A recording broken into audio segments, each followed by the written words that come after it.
We're getting closer and closer to the Legend of Fighters Dual Star global launch, so here's some pro tips to get you started for whenever it comes out. First of all, you're going to want to start on the newest server possible. If you're interested, you can follow their Facebook and they'll let you know whenever a new server comes out so you don't miss any of the action on a server's launch day. Secondly, if you were concerned about re-rolling, I would go ahead and vote not to even worry about it, because you do tend to get most of the characters regardless, even just by playing the game passively.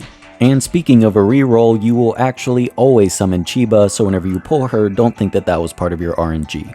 In fact, you could actually get all of the SPs through these cyclable 7-day target quests. Even if you just logged in on day 7 of the quest and did a bunch of missions, it would still be enough to pull one of the copies. Whenever it comes to faction bonuses, it may always be worth it to slot in a dark character, as just having them on your team gives your entire team a 30% defense buff. And if you're concerned about not pulling enough copies of your SPs for them to be viable to use on your team, that's really nothing to worry about, since you could just place them in your sync area and they will emulate the level of the lowest member on your team. And in that case, it may be worth it to advance members of multiple factions to ensure that you can get as far as possible in level, as the level caps with your rarity. You're definitely going to want to make sure that your guild is active, as there are a ton of different areas that you get plenty of rewards for having a very active guild. And this includes the War Island, so you're going to have to keep track of the energy available to you so you can search for different places to loot constantly.